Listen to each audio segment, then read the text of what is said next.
When I was a boy, I read a book that made a profound impact on me.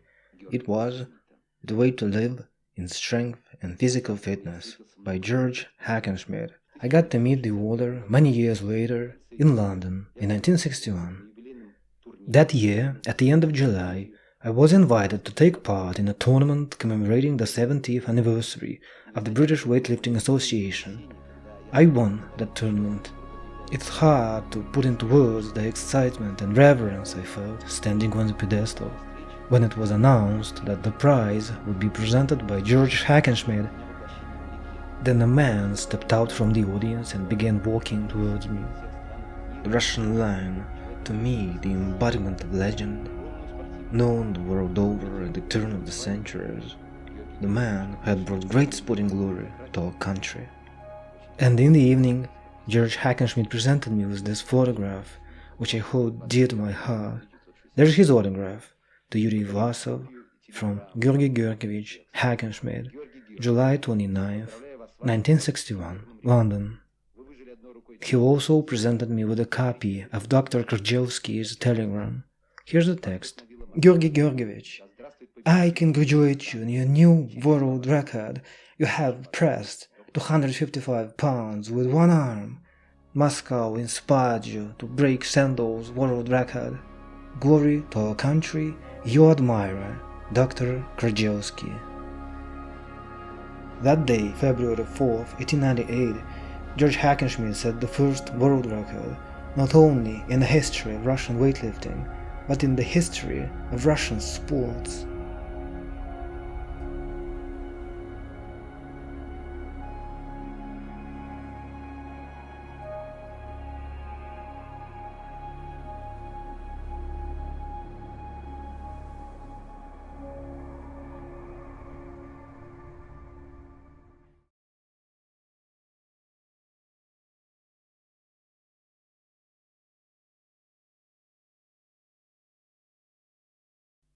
Could it all be a dream?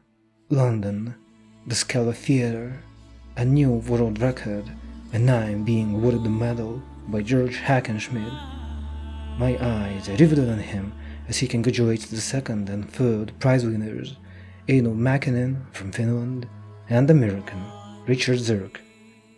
And this fair-skinned, stocky old man is none other than George Hackenschmidt himself.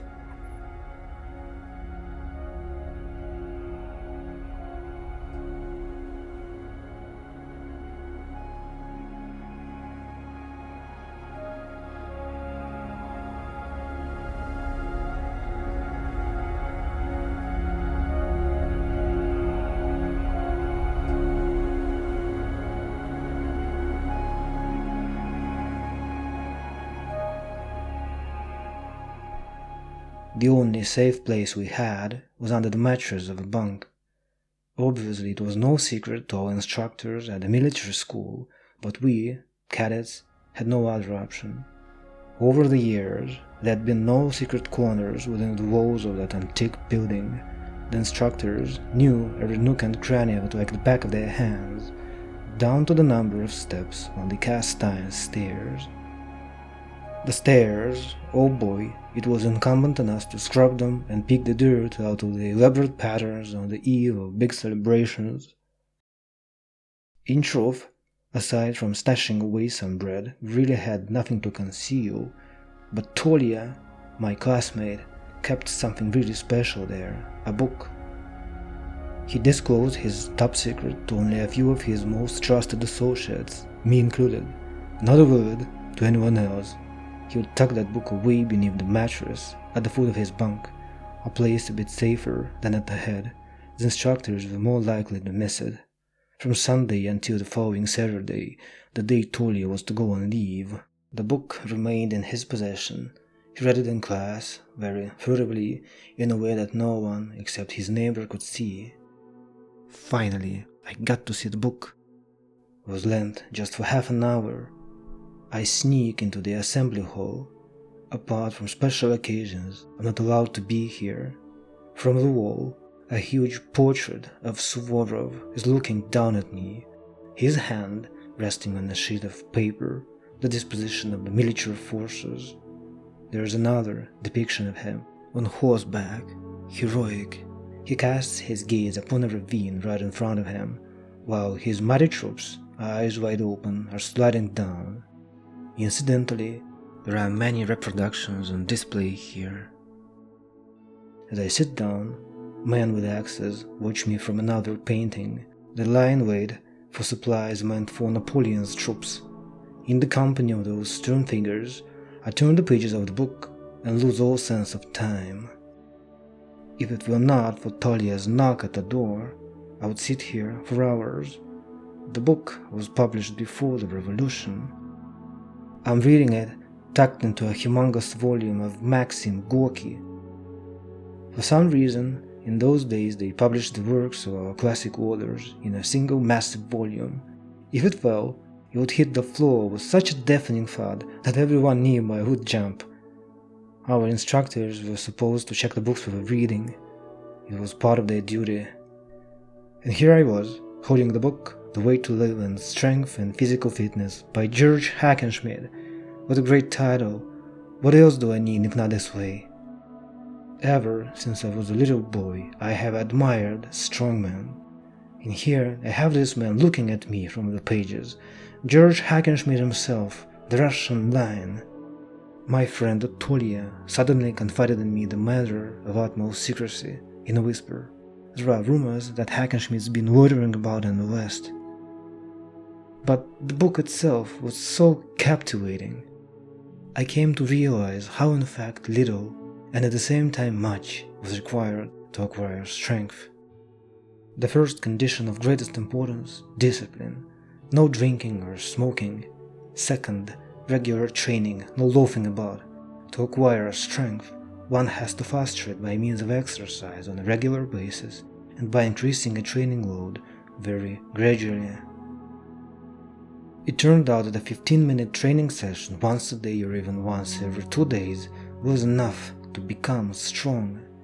I tried to commit the exercises to memory. As I read about them, I imitated them right away, with mere gestures, without real weights of course. Where would I get real dumbbells? Dumbbells were a luxury, nothing to dream of. As I read on, I learned about a certain Dr. Krajewski. According to the author himself, he owed everything he had achieved in his entire life to this doctor.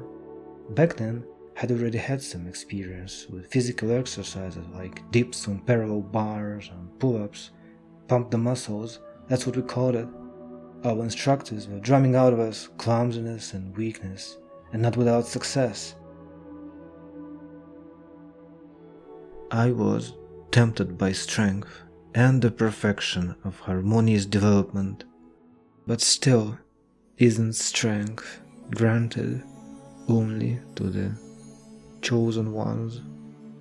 Could I be entirely hopeless in my aspiration for strength?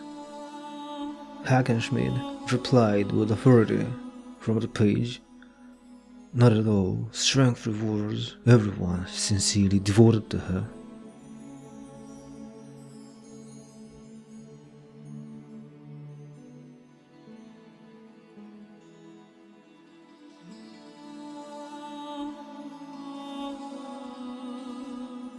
I had been struggling to come up with exercises, and here this book revealed to me so much about them.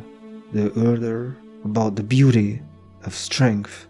But the most fascinating thing about the book was that every single word in it was filled with love, even reverence, for strength and perfection. The book made me realize perfection lay in man. Harmony required both physical and intellectual perfection. The book was much more than just a textbook on weightlifting. It emphasized the elevated meaning of strength, claimed that strength was beautiful and integral to life itself.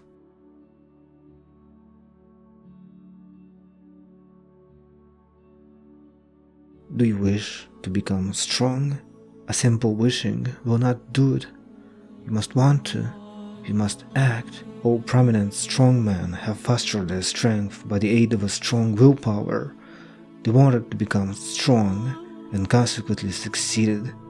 You must have faith in your ability to make yourself strong. Banish, therefore, all your sad or miserable thoughts and keep on with your physical training without ever thinking for one moment that you might not succeed. I snap back to the present. I'm in a Scala theater. Hackenschmidt stands close to me, alongside his elegant wife. He looks distinguished in his black suit. "We still remember you in my country," I mumble. "Not flattering you, we haven't forgotten you." Hackenschmidt tries to make out my words. He struggles to grasp my speech, and suddenly he jerks his head back, signaling that he understands. It was so long ago. Before leaving the stage, he adds, "I hope to see you in the evening." His Russian is heavily accented. As he walks away, I cannot take my eyes off him. The old man has a powerful frame and a very thick neck, but it is his prominent chest that especially impresses me, as he turns to nod, voluminous and very pronounced in his unique Hackenschmidtian way. Having seen him in his prime in many old photographs, this feature always strikes me. That evening, I see Hackenschmidt again. He presents me with his photograph and the copy of Krzyzewski's telegram. Young, mighty Hack. I look with admiration at his photograph. I can read his muscles. I can see clearly which exercise formed each muscle group. An enormous talent and the hardest work built this physique.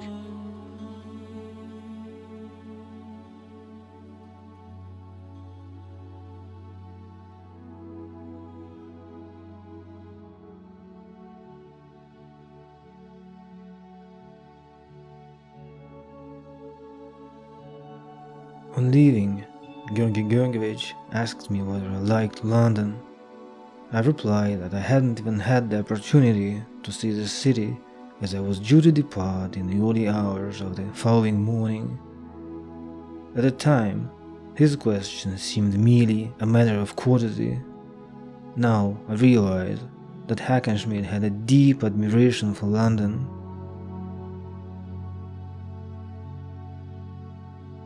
During his sporting career, it was clearly convenient to travel to other countries for tournaments from England. But the English way of life, so similar to his native Estonian, was definitely to his liking.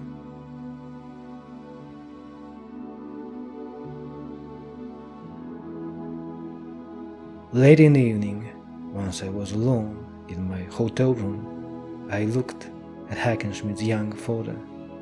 There was his autograph, written in an energetic fashion, as if not by the hand of an old man, though with grammatical mistakes. He'd almost forgotten Russian since his final departure in 1911.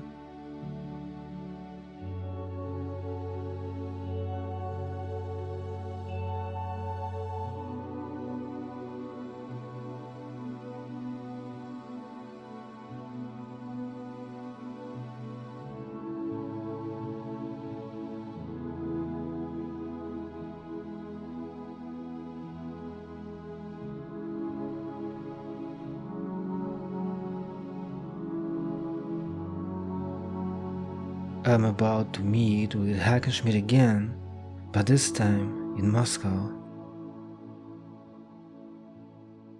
Now I see why my friend was so careful with that book. Even here at the Lenin State Library, the book is considered very rare. On the frontispiece, there's Hackenschmidt's half-length portrait, bare-chested, and the title, The Way to Live in Strength and Physical Fitness. The following passages are from the introduction. But, as will be seen, it has not been my design to confine myself to laying down a series of rules for strongmen and athletes only. My object in writing this book has been rather to lay before my readers such data as may enable them to secure health as well as strength. There is a universal urban immigration, a vast increase in the numbers of those who are engaged in indoor and sedentary occupation, and only here and there is any attempt made to combat the consequent unhealthy conditions of life with the only satisfactory weapon, rational physical exercise. Men who do not entertain any ambition of figuring as professional athletes consequently omit to pay any attention to the care of their bodies. They do not wish to be ill, but they nevertheless appear to consider that occasional ill health is the inevitable fate of every son of Adam and must be endured, if not exactly welcomed. And here's the chapter that made a special impression on me back then in school. Why should we be strong? The reader may think that physical strength is not a necessity, but I will try and prove to him that man cannot derive real enjoyment from life unless he possesses a powerful and healthy physical constitution. I have the firm conviction that in time everyone will recognize the necessity of physical culture as an ordinary counterpart to one's daily mental exertions. The knowledge of one's strength entails real mastery over oneself. It breeds energy and courage, helps one over the most difficult tasks of life, and procures contentment and true enjoyment of living. Who would still lag behind in inactivity and weakness?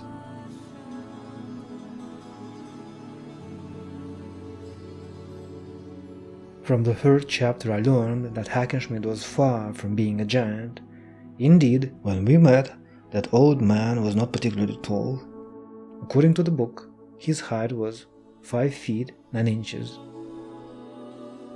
The following words became the motto of my weightlifting career. The question whether anyone can become strong, I answer emphatically in the affirmative. I could mention dozens of cases where men of an already advanced age, 40 to 60, and under the most difficult circumstances have acquired quite a considerable increase of strength by physical culture. Chapters 7 to 12 consist of practical training advice. As I read them, the thought keeps coming to mind. I wish I could have a training session now.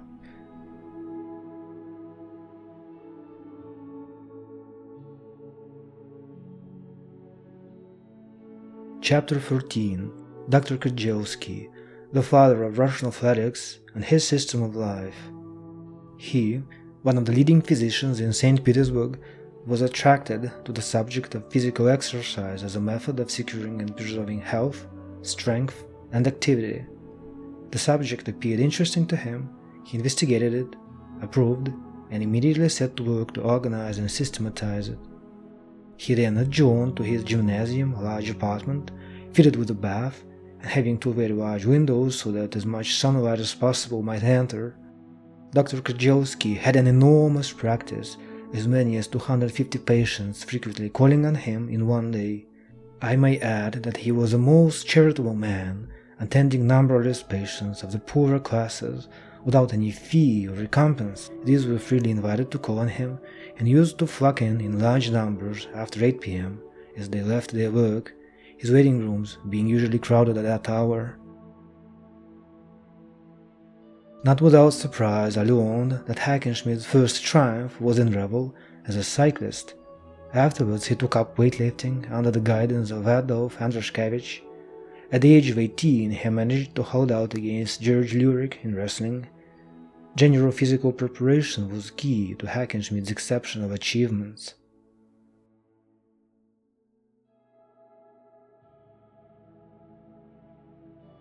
I was born on August 2nd, 1878, at Dorpat in Russia.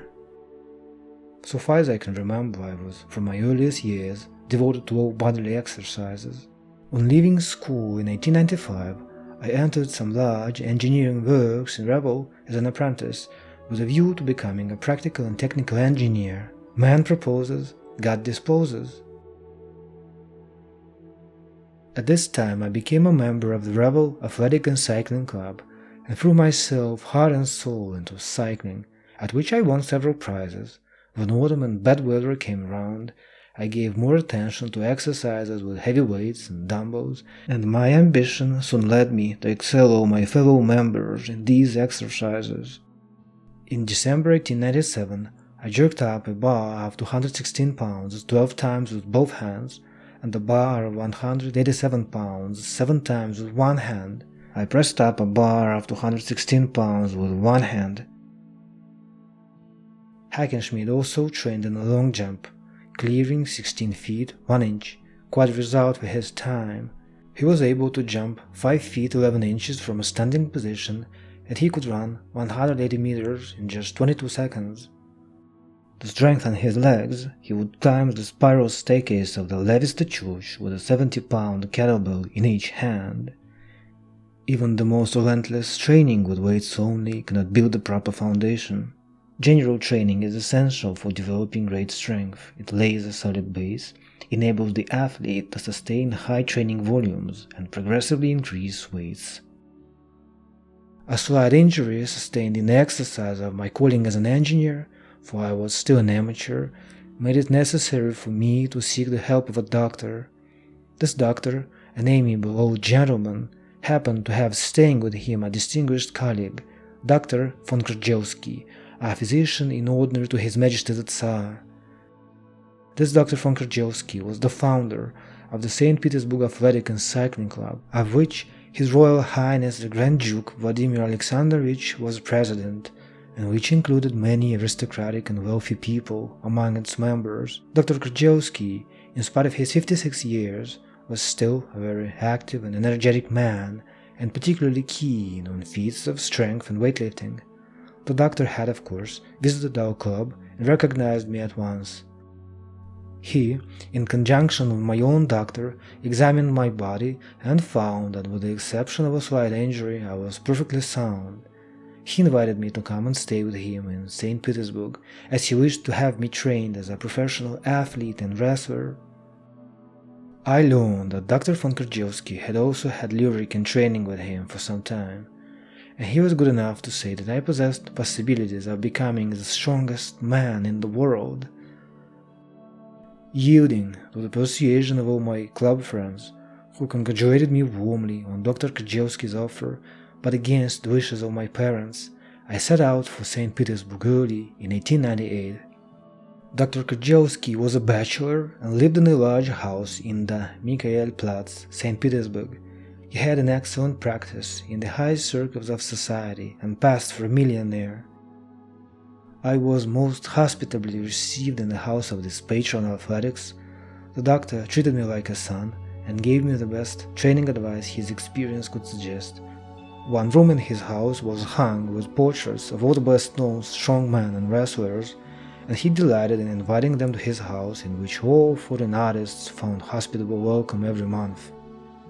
Dr. Krzyzewski was the organizer of a private club of men of fashion who came to him weekly and worked hard with weights and dumbbells and practiced wrestling. In his gymnasium, the doctor had a great number and variety of weights, dumbbells, and other apparatus and appliances for the purposes of training. It was, in short, a fully equipped school of physical culture.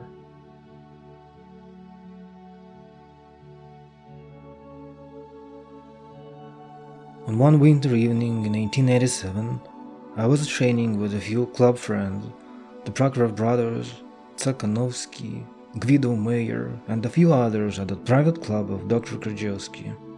All of a sudden, the door opened and the old doctor came in, holding by the hands some broad-shouldered young man in a worn-out suit. The doctor then announced, "Gentlemen, my recommendation, Hackenschmidt from Yuri, the star of Estland, so to speak." I have to confess that our initial attitude to the guest was not particularly friendly. Back then we were quite antagonistic to newcomers from other cities. We had heard of Hackenschmidt and his best record, a 211-pound one-arm press, which was quite an accomplishment for that time. While he was taking off his outer garments, we had already prepared to do a weightlifting battle and to trounce him. Once Hackenschmidt took off his shirt, we became absolutely astonished. We had never before seen such a perfectly developed physique, no fat at all, clearly defined muscles. His biceps appeared around 18 inches in circumference, unbelievably broad back muscles.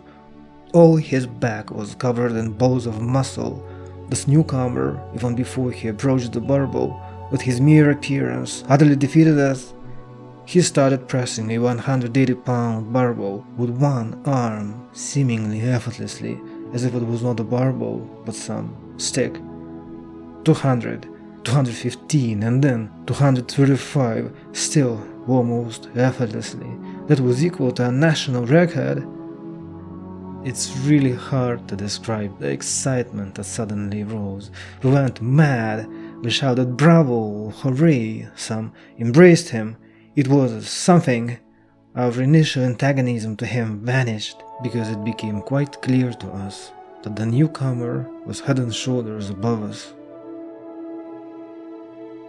Later on, George pressed 255 pounds, which exceeded Sandow's world record by almost 2 pounds. Vladislav Krzyzewski, the father of Russian athletics, took George under his wing and began preparing him for major tournaments. Prince Lvov and Count Ryabapierre favored Hackenschmidt as well.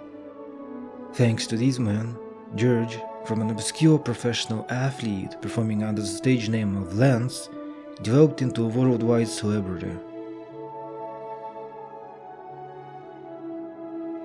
Soon Hackenschmidt was able to floor press dumbbells of a total weight of 315 pounds.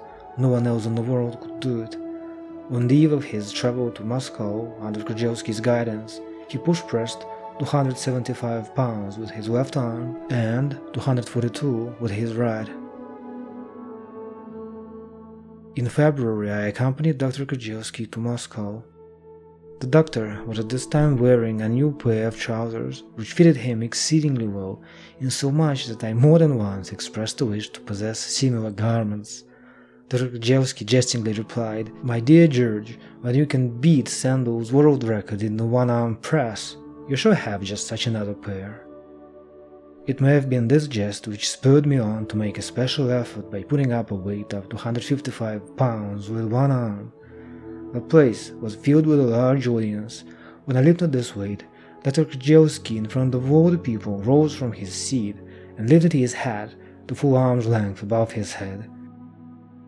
I'll never forget the doctor on this occasion. His admiration for feats of strength was almost beyond understanding.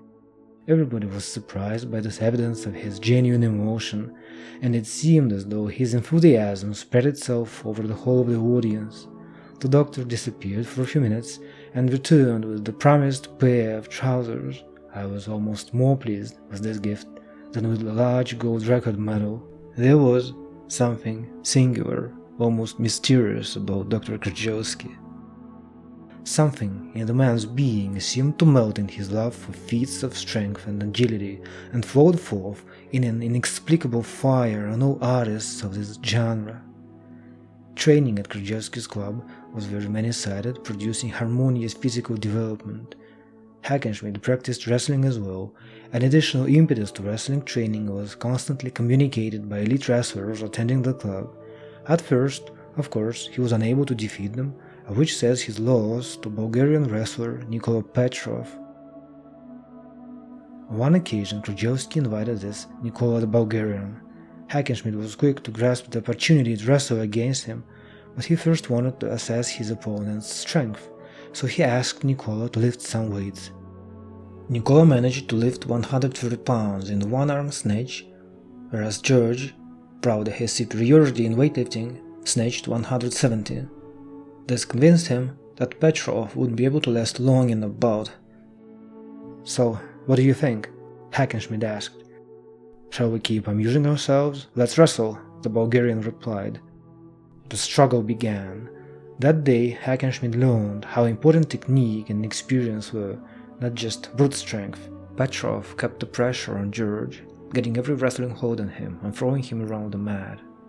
George resisted desperately, but soon became terribly exhausted and was barely able to stand on his feet. Dr. Krzyzewski watched with great attention and, after 10 minutes, intervened by signaling Petrov to stop.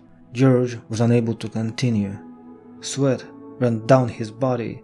His chest heaved like a blacksmith's bellows. He could barely hold his head upright. Petrov had taught him quite a lesson. "You're good," said Nikola, "but your time's yet to come. A day will come when you'll be able to defeat me and many others. It's me, Nikola the Bulgarian, who tells you." Dr. Krzyzewski later said that he had wanted to see what Hackenschmidt was capable of. In April 1898, my club organized a weightlifting competition for the Championship of Russia, in which I won first prize. I lifted 251 pounds in the jerk and snatched 256 pounds.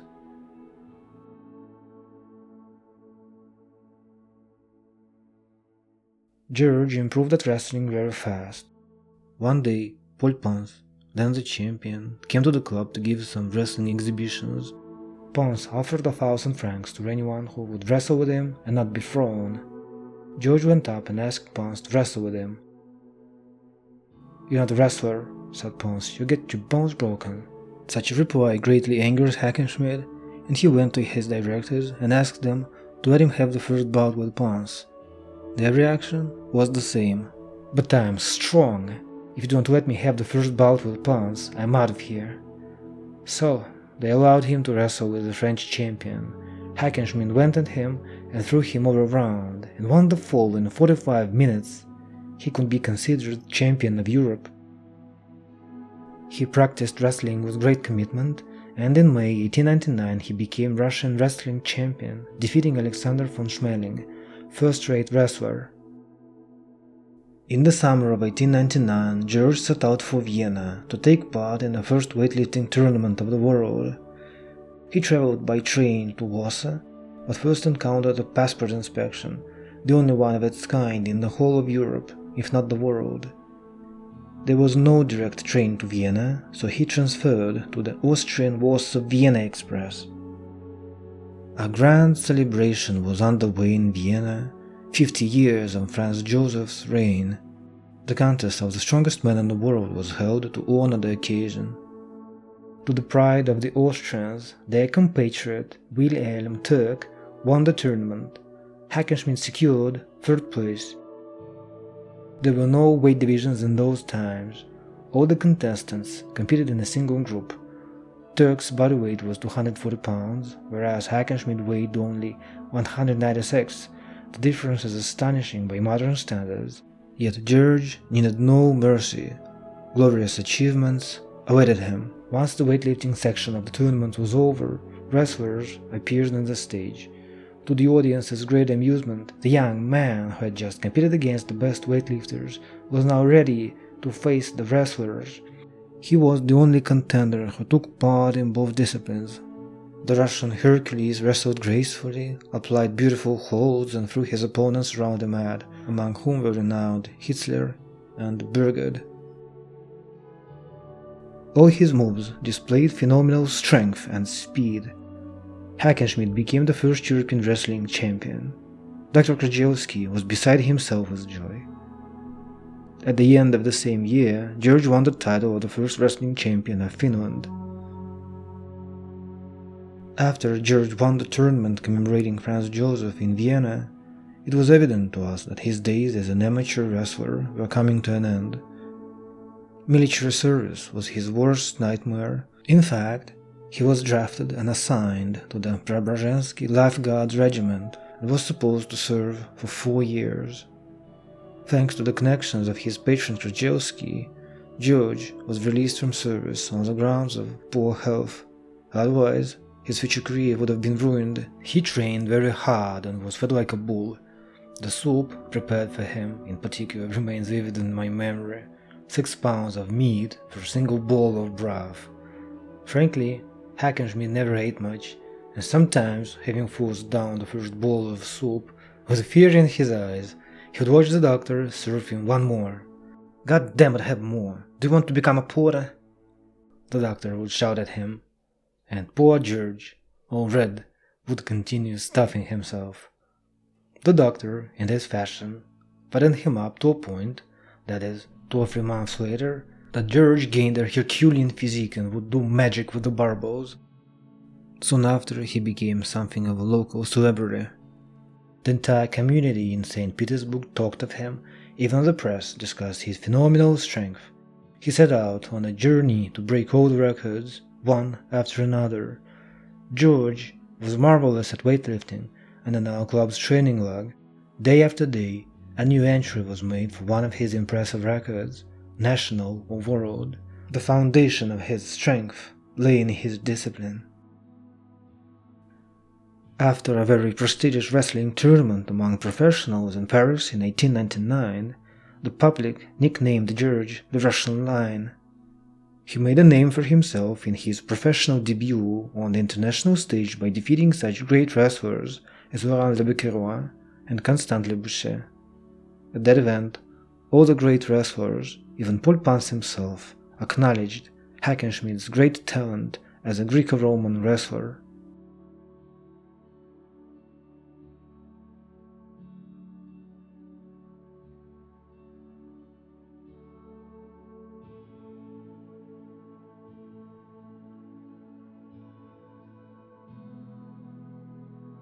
George pinned his first opponent in just 18 seconds, and his second, renowned Robinet, in 3 minutes.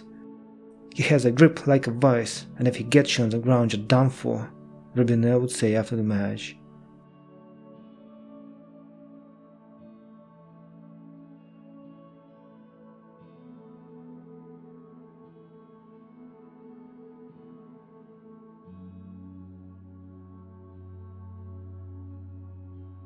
At the beginning of winter 1900, Dr. Krzyzewski slipped badly on Litany Bridge, and on March 1, 1901, passed away.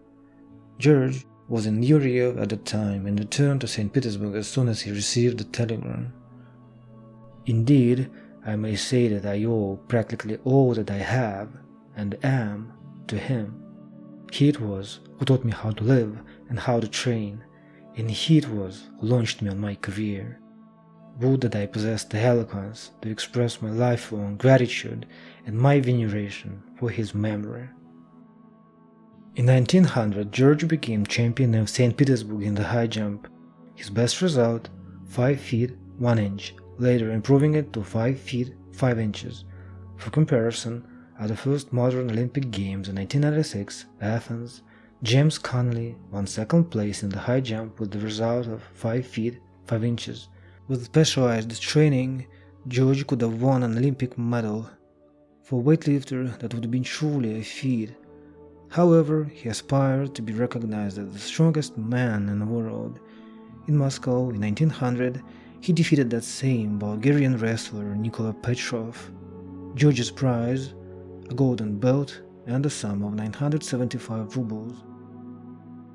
In 1901, in Vienna, Hackenschmidt became recognized as heavyweight Greco-Roman wrestling champion of the world. The same year, in Paris, he solidified his position. Nikola's prophecy was fulfilled.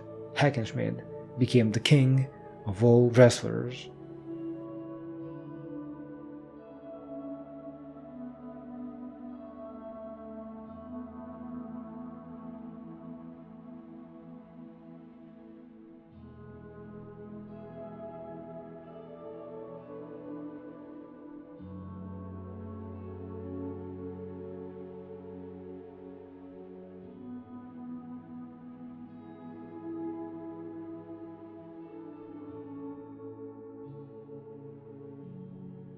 George concludes his book with these words: "Throughout my whole career I've never bothered as to whether I was a champion or not a champion. The only title I've desired to be known by is simply my name, George Hackenschmidt." A fantastic weightlifter though he was, his ultimate talent lay in wrestling. Agile, immensely strong and skillful, fearless and careful, out of nowhere he became a fearsome opponent for all European wrestlers. As for his sensational victory over that French giant Paul Pans, the audience became absolutely electrified and lifted George almost to the ceiling. Some in disbelief said that the bout was fixed. That was just talk and I never believed it. George was simply better than the French champion, and that great success led him to pursue a career in wrestling. Otherwise, he would have eventually become an engineer. Although he set a number of European and world records in weightlifting before he was 20, he never considered a career in it.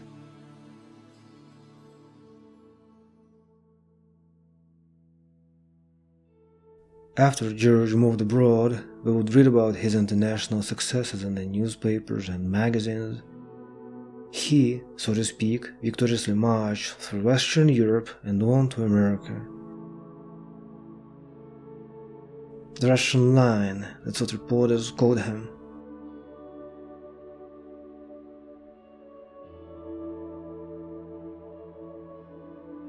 George was quite a good-natured fellow, modest and very frugal.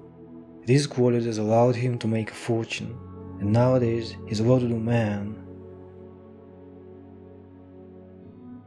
But we, old athletes, still remember him in his grey worn-out suit when he came to the doctor's club.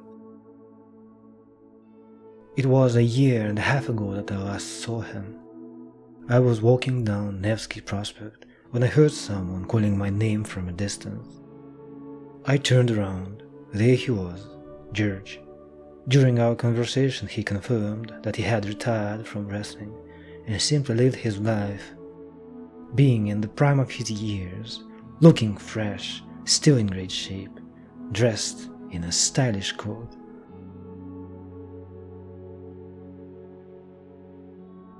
No longer did he seem like the formidable wrestler he'd once been, who with the mere breadth of his shoulders used to intimidate his opponents. Only a scar on his neck and a cauliflower ear betrayed the great wrestler, the famous Russian Lion.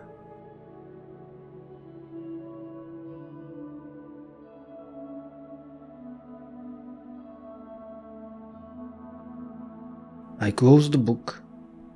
At the bottom of the back cover, there's a small rectangle with the price, 1 ruble. On reading Hackenschmidt's book, I finally realized its influence on subsequent generations of athletes. I realized that I myself was indebted to this book.